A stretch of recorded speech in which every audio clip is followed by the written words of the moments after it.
dental school, in my opinion, doesn't do nearly enough to educate people and prepare them for the dentistry is incredibly expansive, and you can decide what you want to do. You can decide if you want to incorporate Invisalign into the practice. You know, when you work with someone who's been in an established practice for over 30 years or 35 years, you learn a lot about the business, how to treat people, and how to keep people. Sami, how did you get to where you are now? How did you get from graduating UCLA dental school 6 years ago to now working in an amazing practice and having a huge following on social media? I'll break it down in two different steps, right? So in terms of, my path in dentistry, it's a little bit different than others. There are some advantages that I had, including that my family, my mother specifically, is a dentist in this area for over 35 years. So she's had an established practice, and she's been an incredible mentor. So after graduating dental school, I joined her for a little bit, and I also worked part-time at a corporate office. And of course, later on, if you want to talk about, what I recommend for new grads, because I know it's really tough for new grads, especially because dental school, in my opinion, doesn't do nearly enough to educate people and prepare them for the onslaught of, putting yourself in the dental world. Agreed. So the story is basically that I was working at a corporate office. We learned things there, working with my mother, who, when you work with someone who's been in an established practice for over 30 years or 35 years, you learn a lot about the business, how to treat people, and how to keep people. There are people that have been with her for over 35 years that knew me when I was in her belly, that still stay with her. Wow. There's people that drive an hour away to go visit her. And a lot has to do with treating people the way you would treat your family, being kind, compassionate, and I think that if you have that philosophy, that you'll have a very successful practice moving forward. And then today, we're growing every day, learning new techniques, deciding what to incorporate in my practice philosophy. Dentistry is incredibly expansive, and you can decide what you want to do. You can decide if you want to incorporate Invisalign into the practice, if you want to do implants. You don't have to do that either. You can take a cosmetic approach. When I was listening to your interview with Howard, he actually had some valid points when he was talking about, you have to be able to have some of the fundamentals down just in case of a downturn in the economy. You have to be able to do extractions. You have to be able to do some simple root canals. And I actually do agree with that. But I also do think that it's your choice how you want to practice dentistry, and you have to follow what makes you happy at the end of the day, because you don't want to fall in the trap of hating your job. So that's my opinion on that.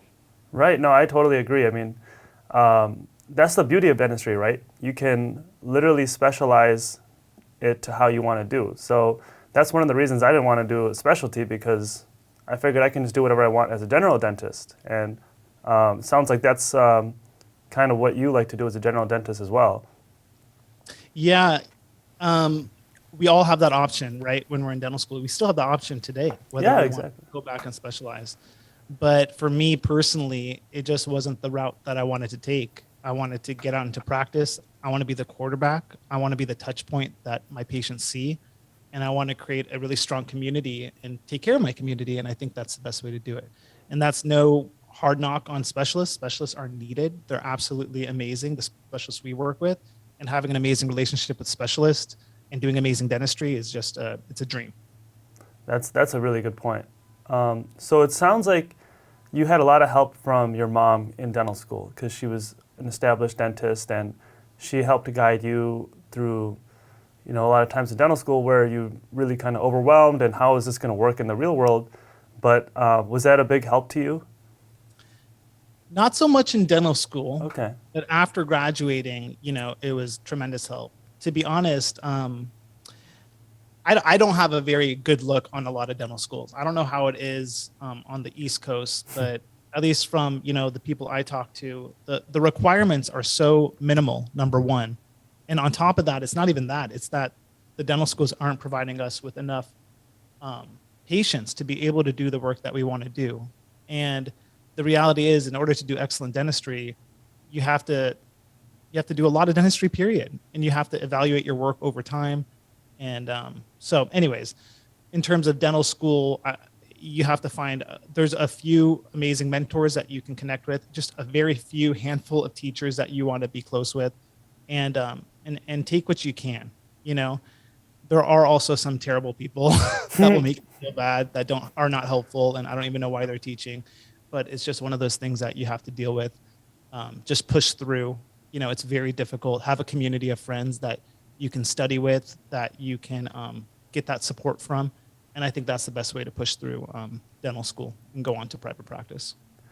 Yeah, that's. I would definitely agree with everything you're saying because I graduated pretty recently, and when we went to dental school, it was during COVID. So you can imagine how already having these limited requirements during COVID, it was insane because our requirements got reduced more and more, and it got to the point where we were only seeing 4 patients a week as fourth-year dental students with 6 months left before we graduate. So if I did a prophy, that would be 25% of my dentistry for the week. So it was definitely a challenge, and that was one of the hard parts for sure. So I definitely agree with what you're saying about dental school. I mean, you know, I do have a pretty big gripe about it. Luckily, I went to, you know, an amazing university, but there were still a lot of problems with it. And also, for a lot of people out there, they're paying tuition hundreds of thousands of dollars. I mean, we heard like what NYU was like $700,000. It's insane. You're not providing them with enough patience to learn. Like, are you serious? And then you put them out in the world and they don't know. The reality is, you know, new grads, they're not prepared. And then on top of that, if they do an AGD GPR, unfortunately, not a lot of the programs are doing enough either to help them. So it's like you're stuck in the rock and a hard place, which is why I'm a big proponent of, you know, you have to do a lot of dentistry after you graduate. So working at a corporate office has those benefits, but you also have to get a mentor, someone, whether it's a family member, which is what it was in my case. But if you can find a dentist who's established, and you may have to take a pay cut and learn from them, but the value is tremendous if you find that, you know, a person that you like. So how does a newer dentist do that? Because that was one of the challenges for me and a lot of my friends coming out of dental school, where our biggest concern was we want a mentor. But a lot of the places that I applied to, they didn't really offer mentorship. They just wanted me to either be the solo doctor in that office or work alongside someone that I've had people say they refuse to mentor me. So I'm not sure, like, how does a newer dentist go about that? Okay, well, I mean, I don't have all the answers, but I would say this. I would say that there's 2 different paths, right? If you work at a corporate style office or an office that's seeing like a lot of patients, you're not going to have any mentorship. You're just going to be thrown into the woods. You're going to have to do a lot of dentistry and figure it out. So if you're going to try to find a mentor, you have to find a private practice, an established private practice, and you have to go in there and understand that you're not going to be making as much money as if you were going somewhere else. That's the first thing I would say. You just have to have that understanding in order to be an associate dentist or work with someone who's willing to mentor you. The other thing that you have to understand is that everyone has a different way of doing things. We're taught in dental school a certain way of doing it, and it's not always the best way. Okay. So a lot of people that I've seen who come out of dental school and they're working with dentists, and we've had dentists come and work with us, is that they're questioning all these little things. And I think dental students or new grads think they have more information than they really do. I'm a person just like you guys too. I thought I knew it all, but the reality is you guys know nothing. I mean, we know more every year, and your knowledge expands as you learn different techniques, different ways of doing things. And so I would say this: don't be so hesitant to try a new technique. Try to understand the science behind the technique. Maybe you can ask the doctor, hey, where did you learn this thing? Because if you dismiss it, you're really doing yourself a disservice, because a lot of these experienced practitioners who have been out there for 30, 35 years, they know what they're doing. Yes, there are downfalls. Maybe they're not the best with bonded ceramics, and maybe they're doing a lot of old school techniques, but don't dismiss them, because they understand how to handle problems, and there's a lot to learn there. So that's what I would say. So just because you learn something one way in dental school, it doesn't mean that that's necessarily the only way of doing it. There could be better ways out there that they don't necessarily teach you. Absolutely. I mean, absolutely. I would just, you got to keep your mind open, because once you take more courses, and you guys are going to take plenty of courses, and I'm still taking courses, you're going to realize like there's 10 different ways to do the same thing. And then you're going to eventually have to make that judgment of which way works for you in your hands and that you have success with. And so I just would encourage any new dentist to be open to the experiences and advice from the quote unquote mentoring dentist. And then if you do that and you're open and you're kind and compassionate and you're willing to listen, they're going to treat you right. And not everyone wants to. You're right. Not everyone wants to mentor, but maybe when you're looking for your new job and if that's something that you're searching for, make it clear. Hey, doctor, like I'm actually, you have an amazing practice and I want to learn how you did it. And if you could please teach me and maybe take me out here and there. And there's going to be people out there who are definitely more than willing to help because it's an amazing feeling when you help a new grad or, whoever fix a problem that you may have had in the past. I really like that point about making it clear because I was kind of hesitant to do that because when they asked me, am I comfortable working alone? I would say, well, I prefer a mentor, but, and when they hear that, they think, okay, well, if he's even like partially okay with it, then we're going to throw him in the fire. So that's a really good point. And I think that's one of the mistakes I made. Yeah. It's absolutely hard. And that's a hard question to answer. Yeah. You're going to have to apply. Just remember, there's plenty of offices out there. Yeah. And just because, and there's plenty of demand for dentists too. Don't ever forget that. Dentists are always going to be demand, So don't be afraid to work somewhere. And if you don't like it after 30 days, to leave. Yeah.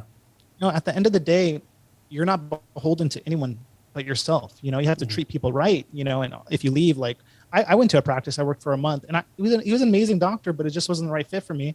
And I ended up leaving and I gave them a gift basket when I left, and it showed my appreciation. And I still I feel comfortable talking to him to this day. So I guess, when you leave, when you enter, you have to have really good interpersonal skills. Don't burn any bridges, be kind and compassionate, and just realize that you don't have to, just because you take on a job doesn't mean that you have to work there forever. You can leave whenever you want, if you want to find new experiences or if you want more mentorship or whatever. And it's not a bad idea to maybe try a couple different practices, and that's a good way to try them all out and then decide which one you want to stay at. Yeah, for sure. You got to do what's best for you, right? And you can't try to benefit everyone else. You got to benefit yourself first. Yeah, and I would also say when we're talking about working at a practice, so we were kind of talking about corporate style practices versus private practices. I guess you need to know also, in order for you to level up your game as a restorative dentist and become excellent at what you do, you have to see your post-operative, after a year, the periodic exams. And there's so many people I know that are doing dentistry and they think they're doing perfect technique. And then they're just doing corporate and maybe, they're jumping from one place to another and they never have the ability to see the long-term success of the restoration that they placed, whether it's a filling, a crown, a veneer, whatever. But that's the only way that you're going to be able to critically assess your technique. Just because something looks amazing right after you do, let's just say a class 2 filling, and it looks incredible. I did such a good job. Not necessarily, When you take that post-op x-ray, you're going to, do you have voids in there? Could the technique be better? Is the contour as nice as it needs to be? So that's one way to do it is ideally you want to stay long-term in a practice in order to assess your technique, master it, and become better. Also, of course, taking a lot of photographs is another excellent way to assess whether you're doing the right things and understand how to modify it so that you can have the best results. Yeah, that's definitely another thing that they did not teach in dental school because dental school is only 4 years. You only do 2 years of clinical. So how can you possibly evaluate your long-term success on all the restorative that you're doing, right? Yeah, it's tough. And you know what, I talk a lot of smack about dental schools, but I don't have a lot of the solutions either. Yeah, I just feel like it's really a shame. I feel like it should be illegal charging that much money, that much money and people are just not prepared at all, Yeah, there was a chart in my dental school. I thought it was kind of funny how they put this in the dental school where you can see the tuition increase from back in the day to where it is now. And it even adjusted with inflation. And it just showed how cheap dental school was back in the day. And I love how they put that right in the middle of the dental school where everyone could walk by and see that, wow, we're getting robbed. It's so ridiculous. And I feel like a lot of, unfortunately, when you're a pre-dental student, if there's any pre-dents watching your channel, you know, you have this idea that you're just going to make tons of money and that you're going to be just fine and that whatever loan you get, who cares? $700,000, who cares? And like you quickly realize immediately after you graduate dental school that it's the most important factor, one of the most important factors. You take a $700,000 loan and you have interest on it, like that is very difficult to pay off, guys. And it affects your dentistry too, and it affects how you want to practice. Now you're all of a sudden working 7 days a week and you're working an office that you're just pushing yourself to the limit because you have to pay off this loan, that this stress, this burden that's on your back. And that's not a fun way to do it. And and you can really damage your reputation early on. So you have to be very careful. And at the end of the day, the frame of mind that you need to have is like doing right by the patient and doing the best by yourself, right? Like, yes, you're going to make mistakes after you graduate. Please believe me, you're going to make mistakes. And you're going to have to pick yourself up and move forward, and you have to make right by the patient.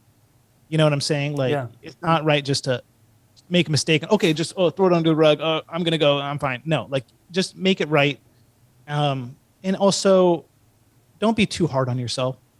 We're all really critical, and we all want to do the best that we can. And as long as you know that you're trying your best and you're trying to perfect your skills every day, that's all you can ask for. And so that's what I would say.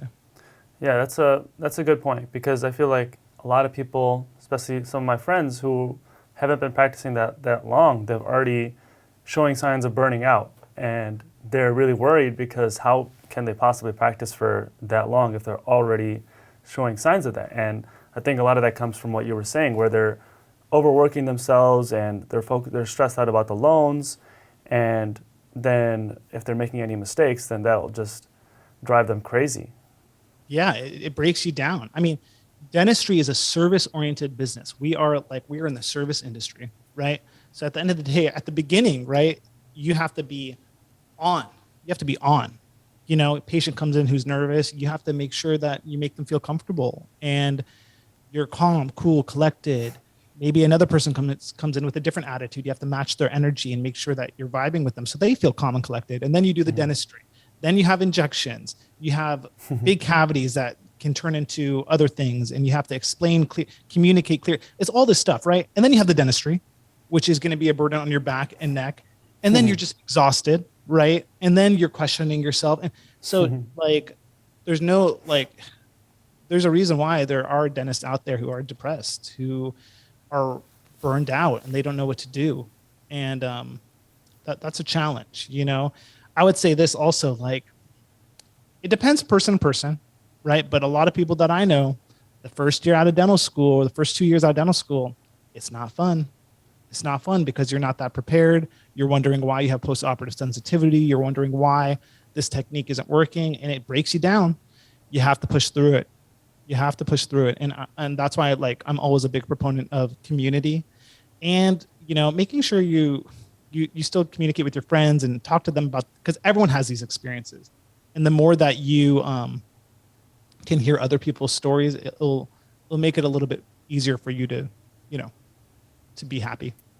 Yeah, that's just like de-stressing or like things to get your mind off of dentistry. Right? You don't want to be not able to sleep at night because you're worried about that filling that you did. 100%. Yeah. 100%. So I know you talked a little bit about CE courses, and finding a mentor is one thing that will definitely help you after dental school. But I know CE courses are also a big thing, advancing your skills, and even like you said, you now are even still taking courses. What would you recommend are some courses for someone newer, just looking for a mentor and just kind of getting started? Yeah, so there's so many CE courses out there, and actually I am in the process of considering doing an implant journey. I don't know yet, but I'm looking into it because if I'm going to do it, I'm going to invest all my time and energy. So the first thing I would say is that if you're planning on taking a CE course to do specialist procedures, you got to go all the way. all the way, so that you understand the complications. And that's a big investment. That can be $20,000 to do a really good implant CE that does the lecture series and then does the live implant portion, and then bringing it back to your practice. So, but for new grads, I would encourage you taking a lot of restorative CEs, so that you can be actually taught what dental school didn't teach you, by some of the best out there. Veneers. One of my favorite courses was actually an online course by a Canadian dentist about veneers. I think it was called Felon Dental Seminars. Felon. Okay. Have you guys heard of? Have you heard of that? I've never heard that, but I'm going to look into that.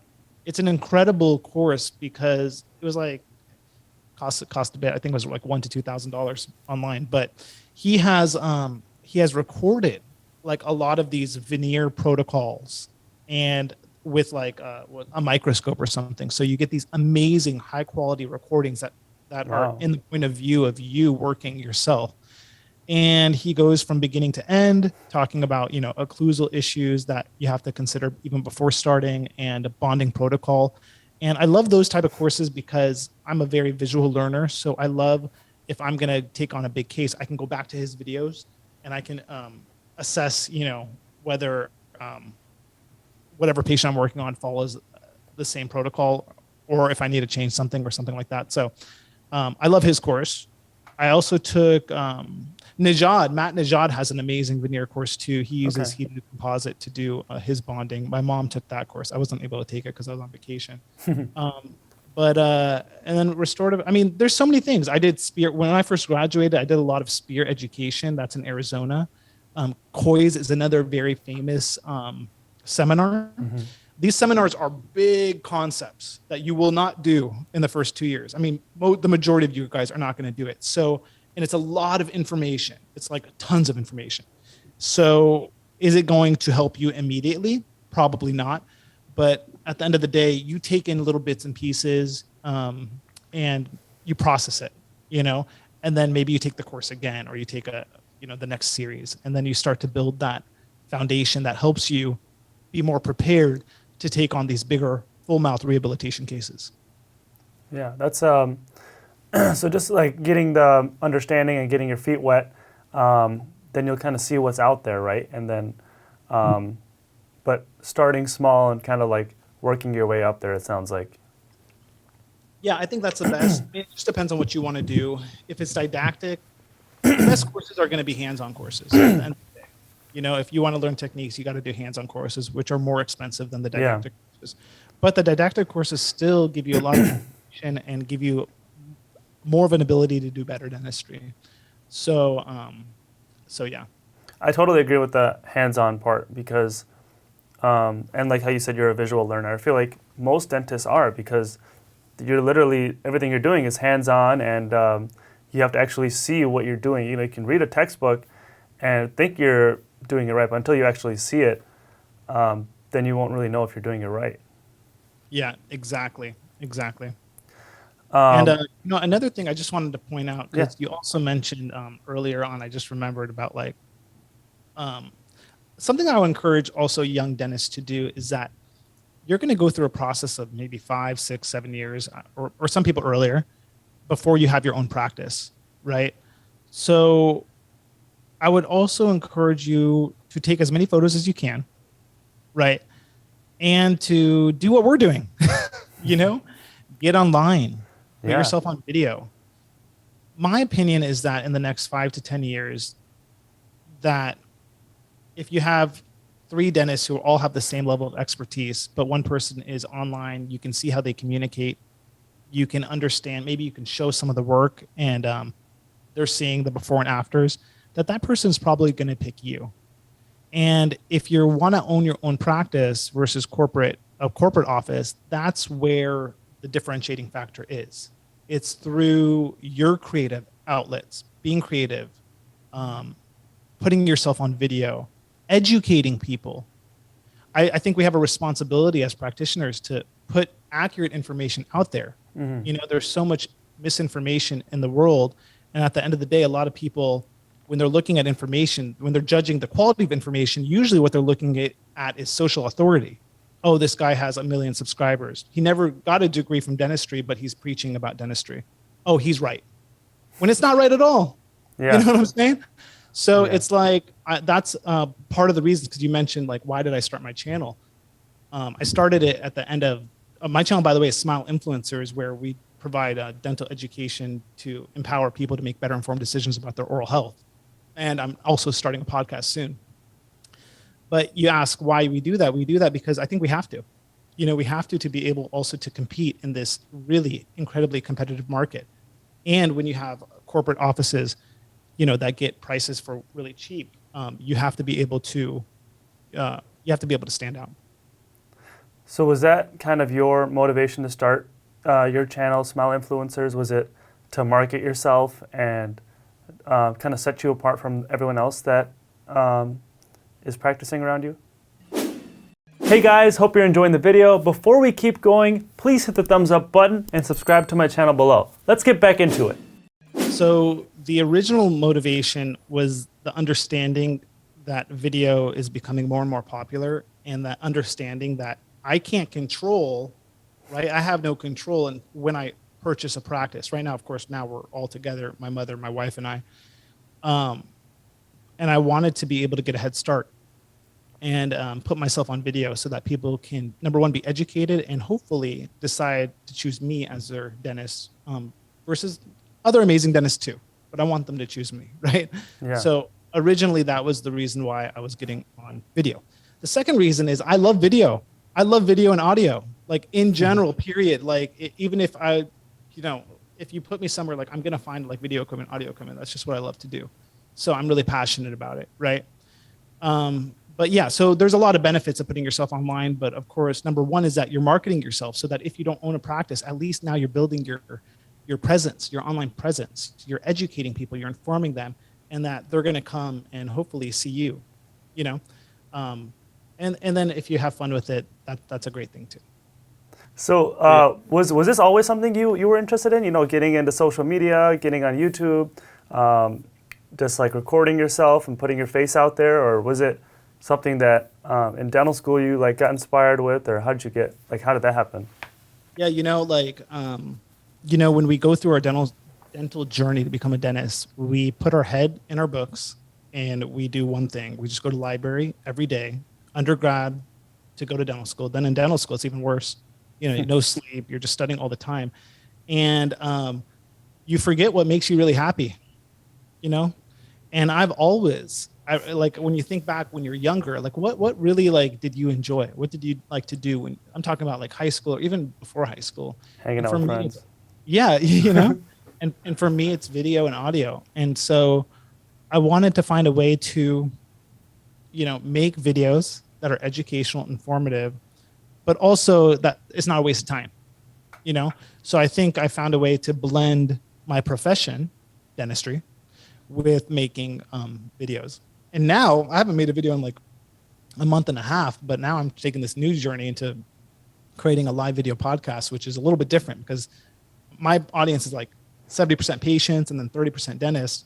So I don't know how it's going to affect the channel, probably affect it negatively, but I don't really care. I just want to have fun. At the end of the day, that's the reason why I'm doing this. I want to have fun. I want to be live. Another reason why, like, if we're talking about video, I think live is really cool. And I think people are seeking for more authenticity, honesty, transparency.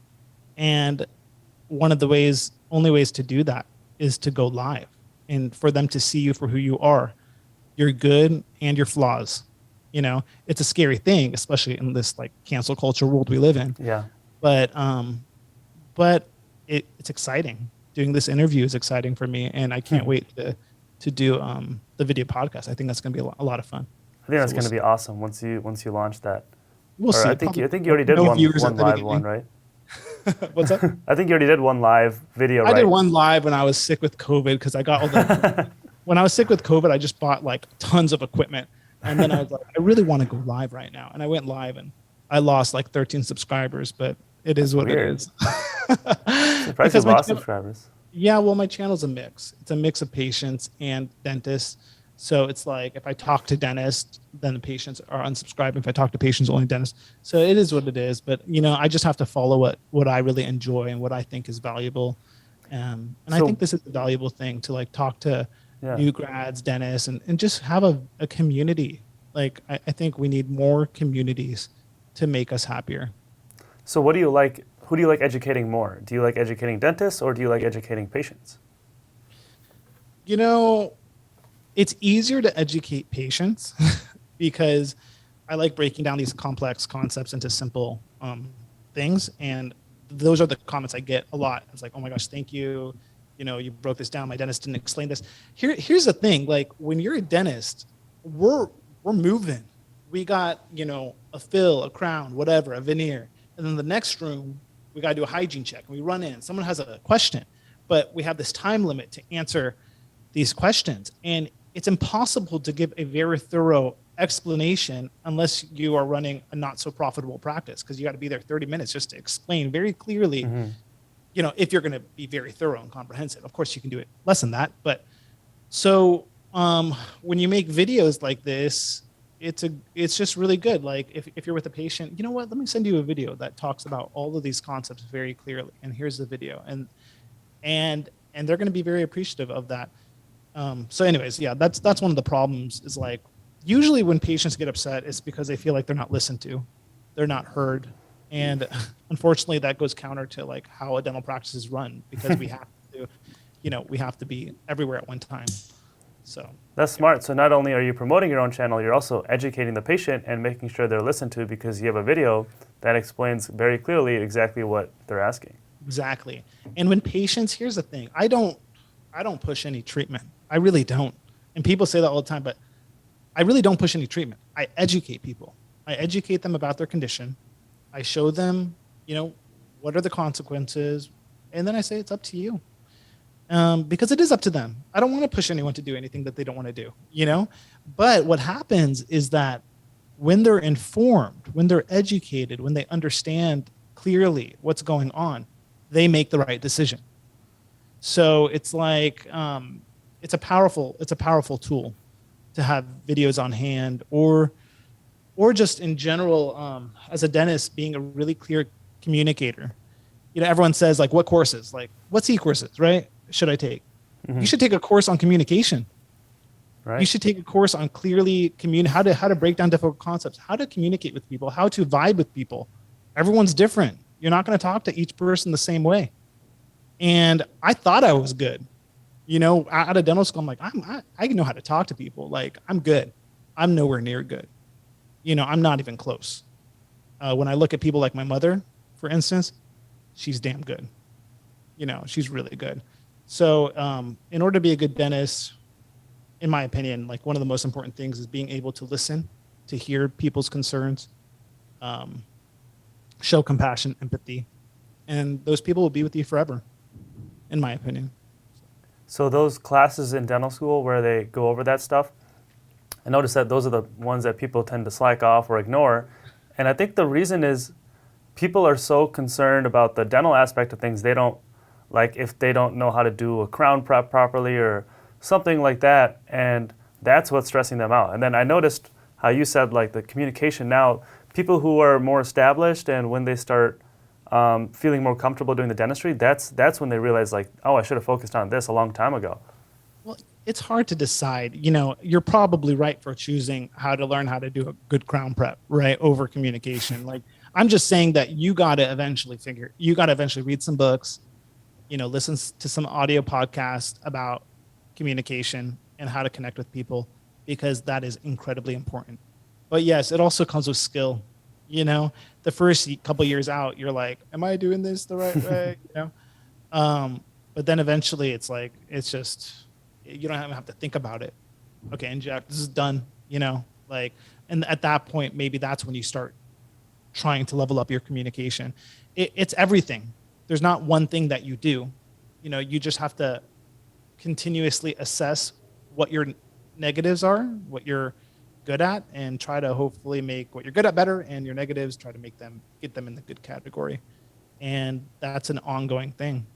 So yeah. And just like you said, like, communicating better and having your own channel, it helps build a patient trust, right? So you don't necessarily have to sell anything. I feel like it sounds like you have better success just educating them properly, and then once they build that trust with you, then there's no real need for you to sell anything.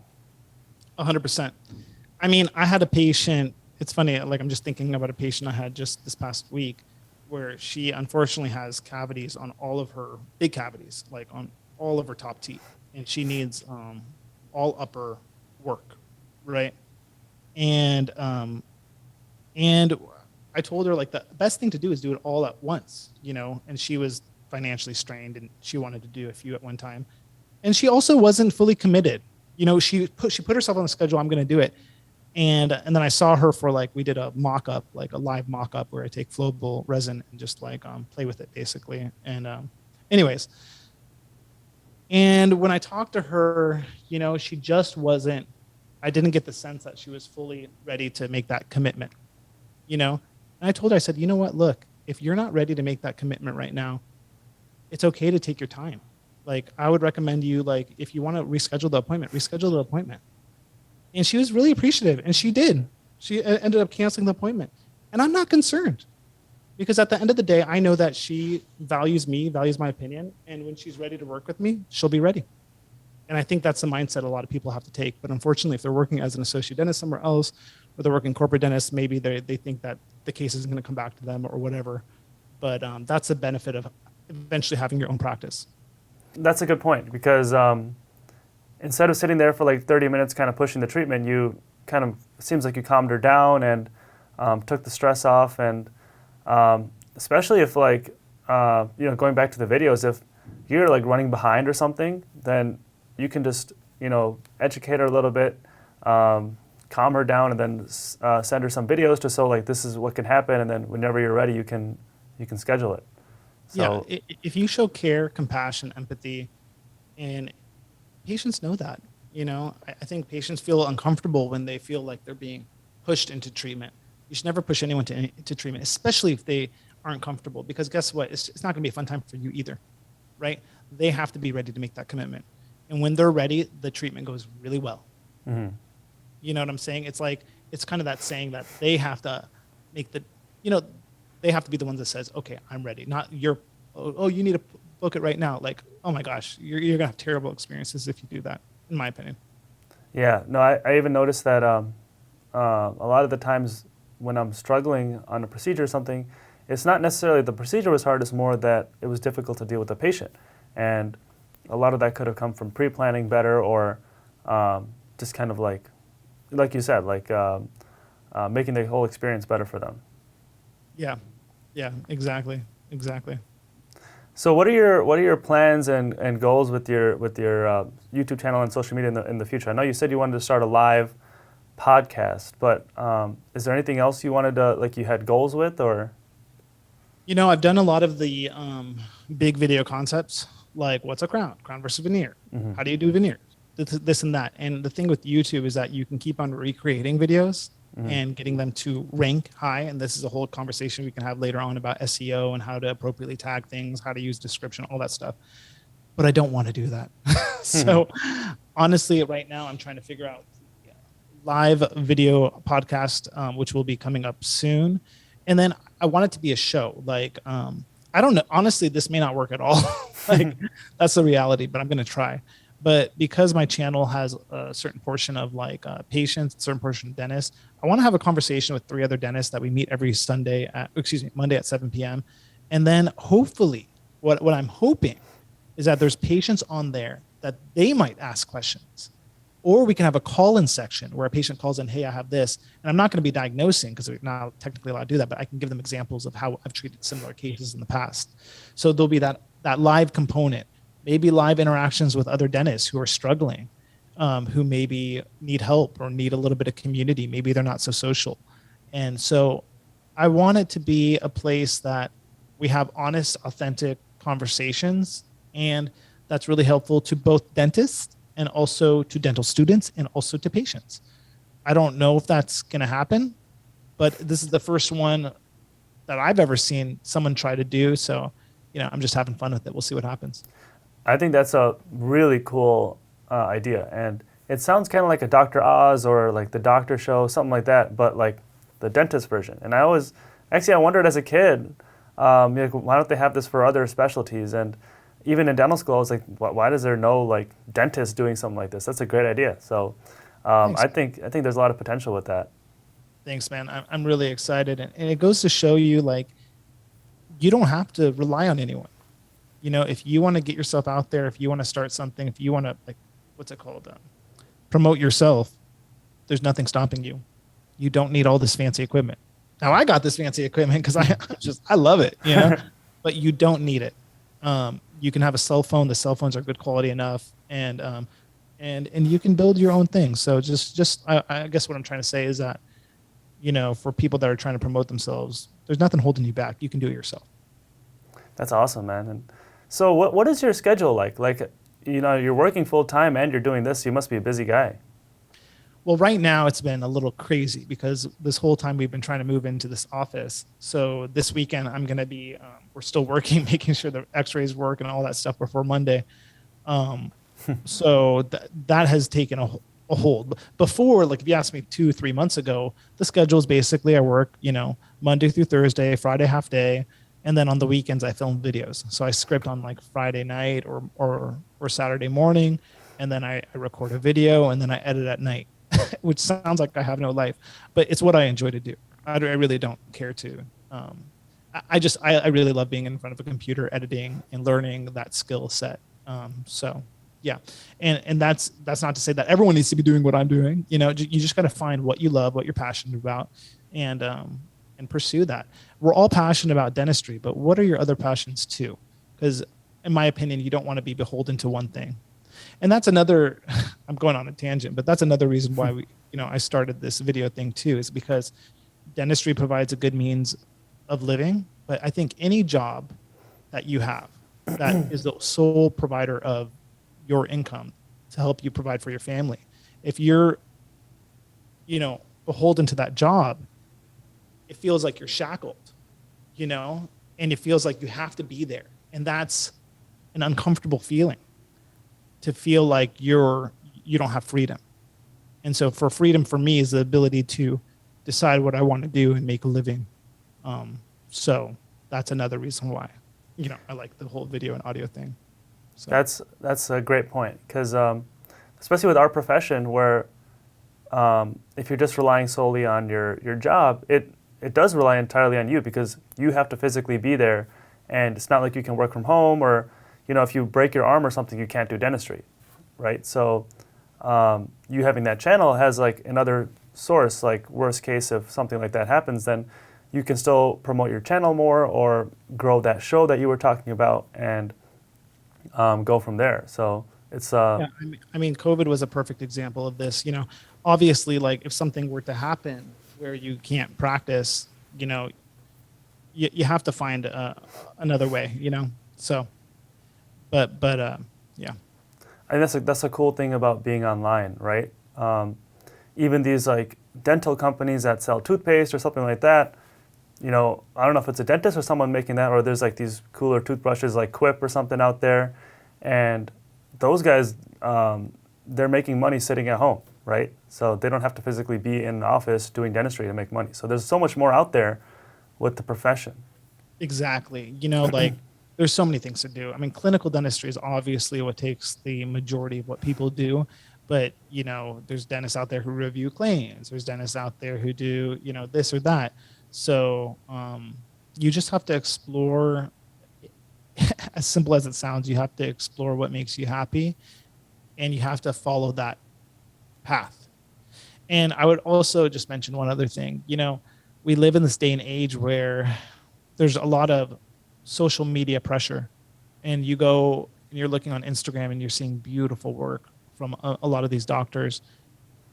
Try not to get into the point where you're comparing your work to everyone else's work, or else you can get really stressed out. I feel like that's a lot of reasons why people are suffering with anxiety, is how easily accessible social media is. So just be careful. There is a lot to learn from these social media sites, but just do the best that you can. And also just understand, another thing I just want to mention is that I have a pretty good understanding of like editing software. And you have to also understand that some, not all, but some of these photos are being manipulated and doctored. So just understand that. Just like models, right? It's not always what it looks like. 100%. 100%. And that's a good point, because I know a lot of dentists that they do great work, and I know it's great because they've been practicing for a while, and their patients keep coming back to them. They refer other people, and it's been 10 plus years, and their work is still amazing.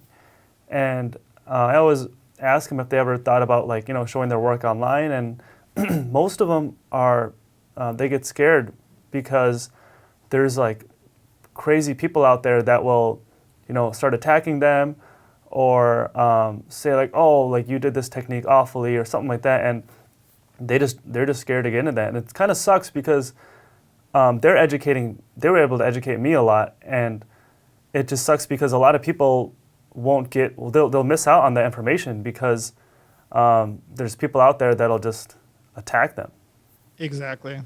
It's hard to be online and put yourself out there. Sami, thank you so much for being on my channel. I'm going to end the interview here. Is there any closing remarks you wanted to say before you left? Yeah, I just want to say thank you for having me on your YouTube channel. This was a really fun interview. I hope some people got some value out of it. I want to be invited again when you have 100,000 subs. I want to be the 100,000 subs special. And for any of you guys out there that want to follow a live video podcast Monday at 7 p.m., it's on my channel, Smile Influencers. It's going to be called the After Hours Dental Podcast. So thank you so much for the opportunity to speak with you, Amanpreet. It's actually been a real pleasure, and I hope that you visit San Diego so I can take you out. Next time I'm there, I'll let you know. Appreciate it, brother. And come to Michigan sometime soon. I'll take you out too. That's never going to happen. It's nice, man. You'll see. I'm joking. I'm a friend in Michigan. When I'm out there, I'm going to visit you. Okay, sounds good, man. I appreciate you. Yep, thank you. Thank you guys for watching. I hope you liked that video. Dr. Sami Shahal has his own channel on YouTube called Smile Influencers, so I would definitely go check that out. He's a really smart guy and he has a ton of cool information there. And if there's anything else you wanted me to talk about, please let me know in the comment section below. And if you haven't already, please hit the thumbs up button and subscribe to my channel. We'll see you in the next video.